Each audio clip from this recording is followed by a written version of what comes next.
കുവൈറ്റും Saudi അറേബ്യയുടെ തലസ്ഥാനമായ റിയാദും തമ്മിൽ ബന്ധിപ്പിക്കുന്ന പുതിയ ഹൈസ്പീഡ് റെയിൽവേ പദ്ധതിക്ക് ഒടുവിൽ കുവൈറ്റ് മുനിസിപ്പൽ കൌൺസിലിന്റെ അനുമതിയായിരിക്കുകയാണ്. കുവൈറ്റിന്റെ തെക്കു പടിഞ്ഞാറൻ അതിർത്തിയിൽ തുടങ്ങി ശതാദ്യ പ്രദേശം വരെയുള്ള ഏകദേശം 85 കിലോമീറ്റർ നീളമുള്ള പാതയ്ക്കാണ് ഇപ്പോൾ അനുമതി ലഭിച്ചിരിക്കുന്നത്. കുവൈറ്റ് സിറ്റിയെയും റിയാദിനെയും തമ്മിൽ ബന്ധിപ്പിക്കുന്ന ആകെ 500 കിലോമീറ്റർ വരുന്ന വലിയൊരു റെയിൽവേ പ്രോജക്ടിന്റെ ഭാഗമാണിത്.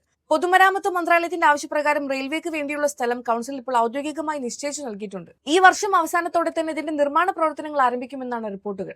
റിപ്പോർട്ടിൽ പറയുന്നത് പ്രകാരം 2030ഓടെ ഈ ട്രെയിൻ സർവീസ് പൂർണ്ണ സജ്ജമാകും. മണിക്കൂറിൽ 300 കിലോമീറ്റർ വേഗത്തിൽ പായുന്ന ട്രെയിനുകളായിരിക്കും ഇതിൽ സർവീസ് നടത്തുക. അതായത് റിയാദിൽ നിന്ന് കുവൈറ്റിലേക്ക് വെറും 2 മണിക്കൂറിൽ താഴെ സമയം കൊണ്ട് എത്തിച്ചേരാം.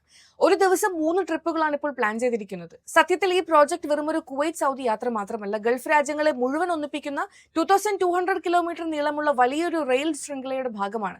Saudi, UAE, Bahrain, Qatar, Oman, Kuwait എന്നീ 6 രാജ്യങ്ങളെയും ഇത് പരസ്പരം ബന്ധിപ്പിക്കും. ഏകദേശം $15 ബില്യൺ പ്രതീക്ഷിക്കുന്ന ഈ മെഗാ പ്രോജക്ടിന്റെ പകുതിയിലധികം പണികളും ഇതിനകം തന്നെ തീർന്നിട്ടുണ്ട്.